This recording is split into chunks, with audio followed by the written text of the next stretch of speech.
Bismillahirrahmanirrahim warohil kudus al-ilahul wahid. Demi nama Bapa, Putra, dan Rohul Kudus, ketiganya yang esa. Salam sahabat yang dikasih oleh Tuhan, berjumpa kembali dengan saya di channel ini. Terima kasih telah mendukung perkembangan channel ini dengan cara subscribe, memberi like, sehingga video di channel ini direkomendasikan oleh YouTube. Teman-teman boleh memberikan komentar dan dukung saya dengan cara men-share video dari channel ini di berbagai media teman-teman. Tuhan memberkati kita. Sahabat yang dikasih oleh Tuhan, lagi-lagi kita akan membahas bagaimana perkembangan apa yang terjadi di Cianjur. Jangan bosan-bosan dan teman-teman boleh melihat, karena kali ini kita akan memutar dua video yang sebenarnya memiliki makna yang berbeda, tetapi bisa dirangkai supaya tidak terjadi salah paham. Nah, pertama teman-teman, bahwa apa yang terjadi di Cianjur merupakan aksi radikalisme atau orang-orang yang intoleran atau orang-orang yang memiliki paham bahwa mereka lah yang paling beragamis di Indonesia, khususnya di Cianjur, sehingga mereka dengan sengaja merobek apa yang ada tertempel di label yang diberikan bantuan, dan itu mengakibatkan kebocoran bagi para orang-orang yang menerima bantuan di sana. Nah, hal ini tidak etis teman-teman, dan yang paling tidak etis lagi ketika ada Kapolresnya, dan saya sudah pernah bahas juga dan teman-teman yang lain juga sudah bahas bahwa Kapolres yang menyatakan bahwa itu bukan aksi intoleran. Ini kan suatu pemikiran yang gelap, dan saya berharap ini pemerintah cepat tanggap terhadap paham-paham yang demikian. Kalau sudah Kapolres juga memiliki paham yang demikian, berarti ada yang nggak beres teman-teman. Ditambah lagi dengan bupatinya, malah bupatinya menyatakan sesuatu hal yang kurang tepat, bahwa jangan menekankan label dalam memberi bantuan. Halo Pak Bupati, saya baru-baru ini juga memberikan bantuan. Kami memberikan bantuan di bencana yang ada di Indonesia, salah satu bencana di Indonesia. Tetap juga memberikan label. Semua orang memberikan label, bukan untuk menonjolkan label itu, tapi untuk menjaga bahwa itu tepat sasaran, bahwa sudah diberikan gitu. Jangan seperti ATC ya. ATC yang langsung ditilep semua ya. Bantuan-bantuan donasi itu ditilep semua, habis, dan merugikan banyak orang. Mau seperti itu? Itu bukan rahasia umum bahwa ketika ada banyak orang yang memberi bantuan, ada saja oknum-oknum tertentu yang berniat jahat untuk merampok bantuan itu. Jadi itu yang harus kamu pahami Pak Bupati. Dan saya pikir Pak Bupati paham itu. Tapi kenapa kok muncul narasi seperti itu? Itu yang sangat disayangkan. Nah, teman-teman dikasih oleh Tuhan, seperti yang saya katakan barusan, bahwa saya juga memang memikirkan bahwa ini aksi dari sekelompok orang yang merasa paling beragamis, namun paling bobrok gitu ya. Ternyata teman-teman betul sekali. Nah, seorang pemuda kali ini dari Islam membuktikan bahwa itu adalah aksi dan pentolan-pentolan dari Islam radikalis atau radikalisme. Nah, gimana video teman-teman? Jangan skip. Kita akan lihat sampai akhir, karena akan ada berita bagaimana dulunya atau kabar terus-menerus bahwa ada orang yang memutuskan untuk percaya kepada Tuhan Yesus di Cianjur, Ciamis, dan lain sebagainya. Ini teman-teman videonya.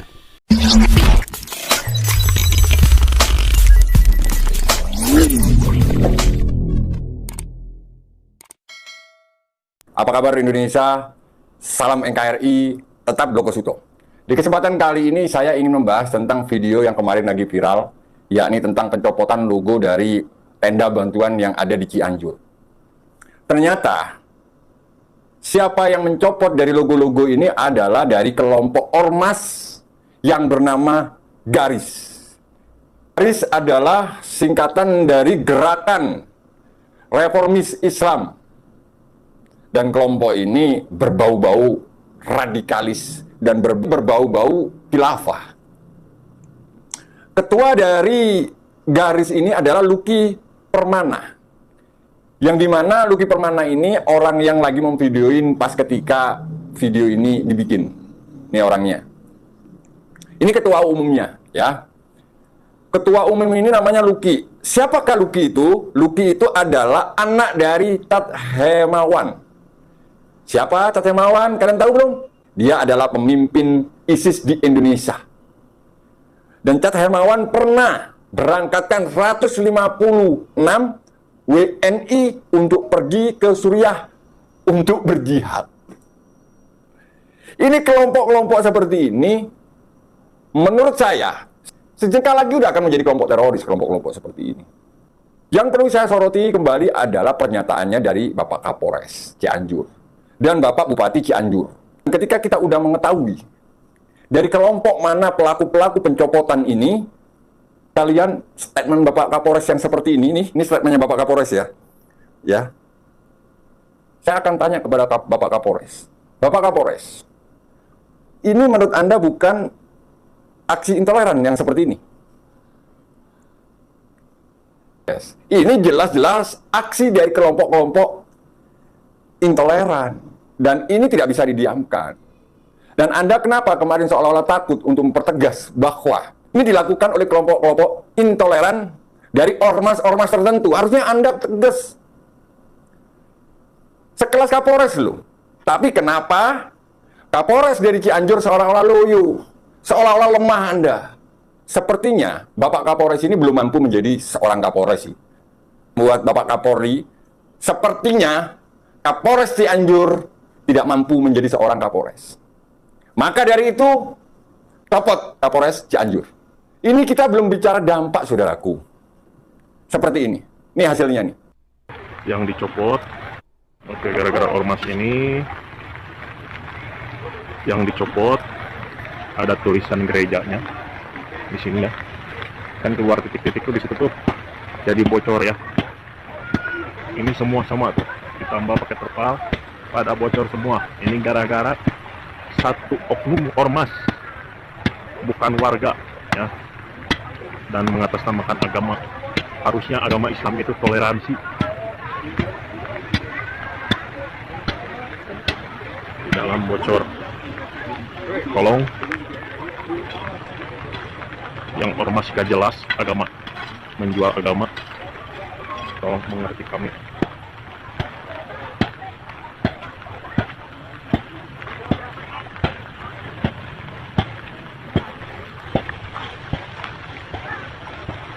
Jadi kami pada kerja benerin. Seperti yang Anda lihat, saudara-saudaraku, dari aksi-aksi brutalnya kelompok ormas ini yang telah mencopot logo dari tenda bantuan yang ada di Cianjur ini, apa yang terjadi? Tenda pada bocor. Yang tadinya ini bisa buat berteduh oleh warga dengan nyaman. Apa ini yang terjadi sekarang? Perbuatan seperti ini masih mau dibenarkan. Perbuatan seperti ini masih dibilang ini perbuatan yang biasa. Bukan perbuatan intoleran. Ini udah melukai hati nurani yang memberi. Tenda itu loh, dikasih logo tidak ada tujuan untuk mengajak orang untuk masuk ke agama orang. Tidak. Tenda itu dikasih logo supaya apa? Supaya jamaah dari gereja itu mengetahui bahwa apa yang mereka kumpulkan dari gereja-gereja itu tersalurkan. Itu hal yang biasa. Dan kasus seperti ini masih terjadi hanya di Cianjur. Ormas-ormas yang mengatakan ini adalah ormas Islam. Atau orang mengatakan orang itu beragama Islam. Saya kira tidak, Anda bukan orang Islam. Karena apa? Islam tidak pernah mengajarkan hal yang seperti ini. Islam mengajarkan rahmatan lil alamin. Islam mengajarkan penuh kasih sayang. Islam tidak pernah mengajarkan seperti ini. Tindakan bengis, brutal. Kelompok-kelompok ormas ini adalah kelompok-kelompok bajingan buat saya. Tidak mencontohkan kelompok-kelompok Islam. Kalau kita lihat lagi, ormas ini ketuanya siapa, dan dari anaknya siapa, ya wajar kita. Kalau ketuanya, ya ketumnya atau ketuanya ini adalah anak dari Ketua ISIS Indonesia yang pernah memberangkatkan 156 WNI untuk pergi ke Afghanistan berjihad. Ya. Salam buat Bapak Kapolri. Bapak Kapolri, tolong tindak tegas kelompok-kelompok ini. Ya. Supaya apa? Ini akan menjadi pelajaran buat yang lain. Kelompok-kelompok yang arogan seperti ini biar tidak pernah ada lagi di Indonesia. Kelompok-kelompok seperti ini harus dibumi hanguskan dari Indonesia. Indonesia itu Bhinneka Tunggal Ika. Terima kasih. Assalamualaikum. Teman-teman yang dikasih oleh Tuhan, kita sudah menyimak apa yang disampaikan oleh pemuda ini, teman-teman. Apa tanggapan rekan-rekan? Saya pikir setiap orang, jangan dulu kita berpatok kepada satu keyakinan, tapi kita beragam, berbeda agama, tapi kita pasti memiliki pemikiran bahwa orang-orang ini orang yang tidak bertanggung jawab yang melakukan aksi intoleran ini. Dengan merobek label itu, maka tenda itu akan bocor dan tepat bocor dan akhirnya jadi repot kan. Bantuan-bantuan yang dalam itu menjadi basah dan jadi rugi. Inikah yang diinginkan oknum-oknum ini? Orang Cianjur yang kena gempa, yang kena bencana, mereka membutuhkan bantuan, maka oknum-oknum ini justru merugikan, teman-teman. Bahkan kemarin saya masih mengupload video bahwa bukan hanya merugikan seperti itu, tapi juga ada pungli. Ini kan perbuatan yang sangat tidak masuk akal, tidak berkemanusiaan gitu loh. Ya. Jadi kalau dibilang beragamis, tapi kok seperti ini cara perlakuannya, ini tanda kutip, ini bukan beragamis, ini intoleran, dan ini tidak bisa lagi ditutupi. Jadi untuk Kapolres dan juga Bupati, apa yang disampaikan dalam media, dalam catatan media, itu keliru. Nah, ini harus cepat ditangani nih.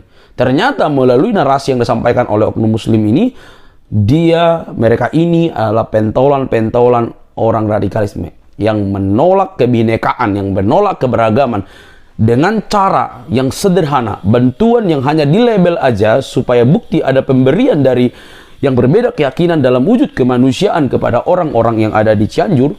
Justru mereka ini sangat-sangat buas dan menunjukkan taring mereka dengan cara merobek itu, dan itu membuktikan bahwa mereka di Cianjur ada orangnya dan itu pekerjaan polisi harusnya. Tapi Kapolres justru berkata itu bukan aksi intoleransi. Jangan-jangan ada apa dengan Kapolres ini? Ini perlu diselidiki. Nah, teman-teman yang soleh Tuhan, ya bersyukur langsung langsung dibahas oleh banyak orang dan akhirnya bisa ditangani lah lebih baik ya. Karena bantuan ini sangat dibutuhkan oleh orang-orang di sana, ya.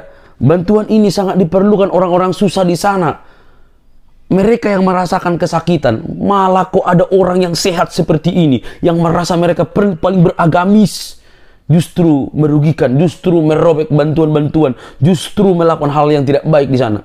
Ini kan perbuatan yang tidak benar, yang diharamkan oleh agama sebenarnya. Tapi ini diperlakukan oleh yang berlatar belakang agama. Saya nggak habis pikir, teman-teman. Ya. Nah, kali ini kita melihat seorang ustadz, teman-teman. Ya, jangan skip ya. Karena memang kenapa mungkin orang-orang di sana itu dan tidak ada ujung istiqlistasi, dan ini merupakan narasi daripada seorang ustadz lagi bahwa di Cianjur, Ciamis ada banyak orang yang masuk Kristen. Haleluya, tetap saya katakan haleluya. Karena apa? Sekalipun dilarang seperti itu, toh juga Tuhan Yesus akan menyatakan kehendaknya melalui para media lah untuk membawa mereka kepada Tuhan. Nah, bagaimana video teman-teman? Ini dia. Simak, ini perkataan ustadzmu, bukan perkataan saya. Tentu kebenarannya hanya ustadzmu yang tahu. Jadi saya hanya memberitakan apa yang dikatakan ustadzmu, bukan saya. Jadi kalau itu pun benar, ya puji Tuhan. Kalaupun tidak benar, ya biarlah ustadzmu yang bertanggung jawab. Berarti kalau tidak benar, apa yang dinyatakan oleh ustadzmu ini, berarti dia sedang membangun opini yang tidak benar supaya timbul reaksi-reaksi. Tapi kalaupun benar, ya puji Tuhan gitu loh ya teman-teman ya. Nah, mari kita lihat teman-teman, jangan skip supaya teman-teman mendapatkan informasi yang lengkap. Ini dia teman-teman videonya. Kedua, orang Sunda suku terkecil yang murtad, target mereka di sana. Makanya mereka incar apa? Sukabumi, Cianjur, Ciamis. Saya sampai Sukabumi Selatan, Pak. Sudah berdiri sekarang Lembah Karmel, pusat Katolik terbesar di Asia. Saya sudah masuk itu. Masuk di stop. Apa saham? Abdi Mas Tumorang. Dari mana? Dari Jakarta. Dengar situ orang, dikiranya saya pendeta. Bebas masuk. Kita boleh ini. Badeka mana? Saya bilang, Badeka Luhur. Sabar orang, tidur orang. Saya bilang, dari mana tuh Pak? Abdi mah dari Jakarta. Mendengar situ orang, oh mangga. Abdi ke Luhur, Bapak tahu itu. Bukan Jatiluhur, Pak, Luhur, naik ke atas gitu ya. Sampai di sana, subhanallah. Sudah selesai gereja katedral, gereja besar, lebih besar dari gereja katedral.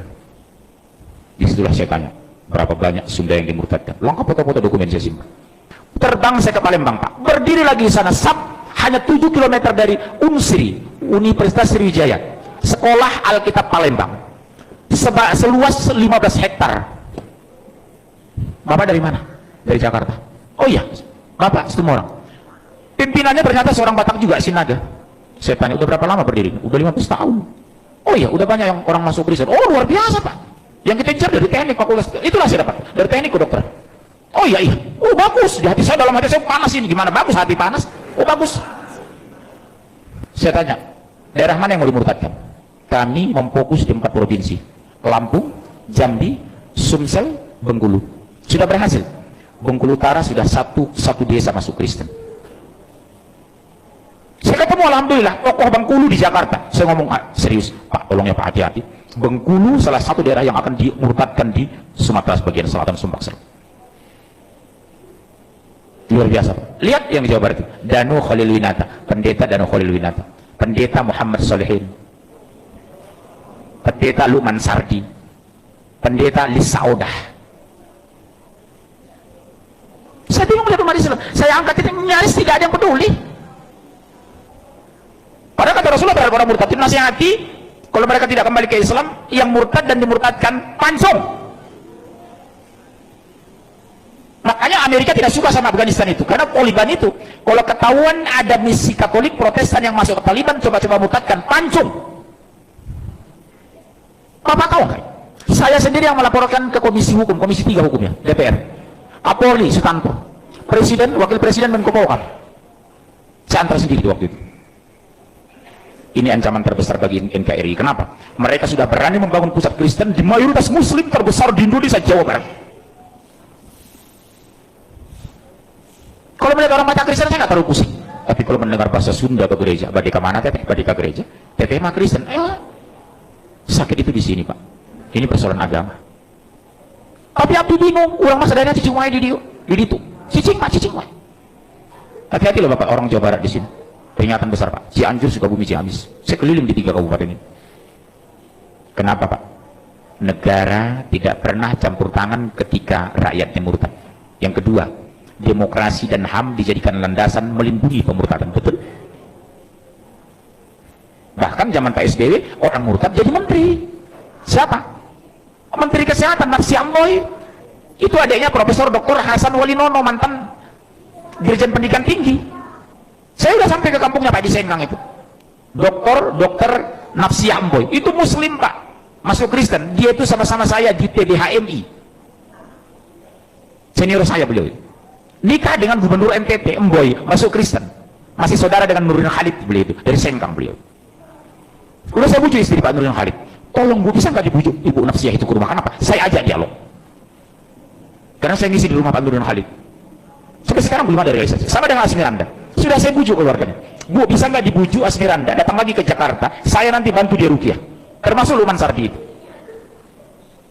Ini saya insya Allah. Pertanyaannya sederhana. Kenapa Anda masuk Kristen? Karena Yesus. Siapa Yesus dalam pandang Anda? Sebagai Tuhan.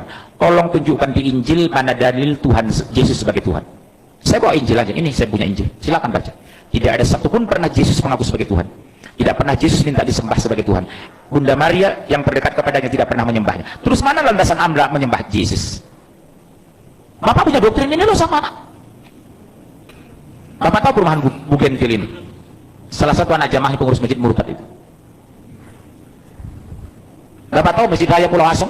Ketua masjidnya murtad, Kolonel Muhammad masuk Kristen. Kolonel Marinir Pak, masuk Kristen menjelang meninggal. Ketua masjid Pulau Asong, Jakarta Timur itu. Orang kaget Pak. Begitu didatangi melayat pengurus masjid, sudah haleluya. Ternyata menjelang meninggal dia masuk Kristen. Ketua masjid loh Pak. Bilang apa nih? Makanya sekarang penguatan di akidah di rumah tangga luar biasa nomor 1. Satu diantaranya apa? Dekatkan anak kepada Al-Quran, enjoykan anak dengan Islam, gembirakan anak ke masjid, jadikan masjid pusat pembinaan anak Islam. Sekarang maaf, begitu seriusnya kita di sini orang tua, jujur, kemana anak-anak muda kita? Kenapa tidak hadir di sini? Jujur, ayo. Kalau saya anak saya paksa ke masjid ikut saya. Subuh itu anak-anak kecil saya bangun itu jam 4. Bangunnya nak, kita ke masjidnya nak, bangun nak, bangun. Nanti kalau terlalu capek kamu, habis dari masjid tidur ya nak. Tolong jawab ayah lo nak. 1 menit pun ayah tidak bisa masukkan kamu ke surga lo nak. Demi Allah. 1 detik pun ayah tidak bisa mengeluarkan kamu dari neraka. Yang membuat kamu masuk surga kalau Allah ridho sama kamu lo nak. Demi Allah nak. Gembir saya seperti itu. Ke masjidnya nak. Bujuk anak ke masjid. Banguni dengan kelembutan. Sekarang mas, apa? Berapa banyak maaf masih ada waktu ini. Demi Allah, berapa banyak kita bangga anak kita pintar matematika tapi tidak bisa baca Al-Quran. Berapa banyak alumni S2 dari Jerman tidak bisa bersolat jenazah. Betapa indahnya di hari kematian kita, imam jenazah adalah anak kandung kita. Di hari kematian kita, ungkapan itu anak kandung kita bukan orang lain.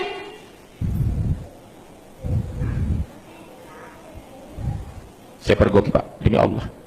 saya. 9 sekeluarga, semua orang kaya. 5 laki-laki, 4 perempuan.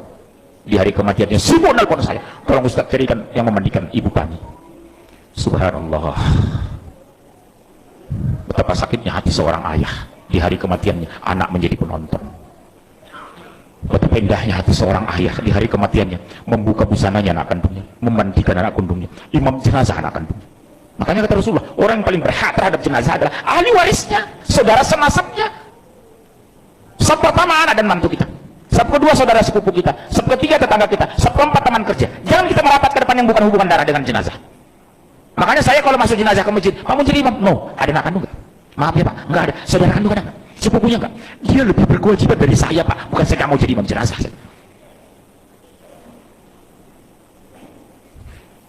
Hati-hati loh Pak Aslan. Silakan S2 ke Jerman, S3 Swedia, tapi basic agama harus kuat. Apa yang kita banggakan nanti di hari kematian kita Pak? Anak menonton jenazah kita, subhanallah. Di dunia saja sudah dipermalukan, apalagi di akhirat. Begitu diminta pertanggungjawaban di padang mahsyar, apa yang kita jawab? Anak tidak bisa Al-Quran, sholat banyak tinggal. Hampir di semua pengajian yang melibatkan anak, saya tanya jujur. Nak, kelas berapa? Oke teman-teman yang dikasih oleh Tuhan, terima kasih kita sudah menyimak dengan baik. Pertama, bagaimana clearnya bahwa aksi orang-orang yang ada di sana itu merupakan aksi radikalisme. Tidak lagi aksi intoleransi. Tidak lagi dapat disembunyikan. Oh itu bukan begini, begono, bukan begini. Itu aksi dan sudah ada buktinya dari oknum muslim tadi ya. Yang kedua, apa yang disampaikan oleh Ustadz ini semoga benar. Dan kami percaya memang Kristus Tuhan kami itu bekerja mendatangkan kebaikan bagi setiap orang. Label itu tidak ada hubungannya dengan kristenisasi. Itu hanya bukti bagaimana ada bantuan dari orang-orang yang berbeda keyakinan dengan teman-teman. Itu sebagai bukti bahwa ada banyak orang Kristen per orang, per keluarga, per jamaat mengumpulkan dana mereka di satu tempat, lalu itu disalurkan, maka wajib ada labelnya. Apa juga kementerian juga buat, kepresiden juga buat, tapi kenapa kok gereja yang dicopotkan gitu? Nah, jadi tidak ada hubungannya dengan kristenisasi. Nah, kalaupun saya putar tadi ada video tentang pemurtatan, ada murtad di sana, yaitu keputusan mereka. Kan itu juga kata ustadzmu, bukan kata orang Kristen. Itu ustadzmu yang berkata di Cimahi, di Cianjur, sampai Palembang, di mana-mana ada banyak orang yang masuk Kristen dari Sunda, dari Madura, segala macam.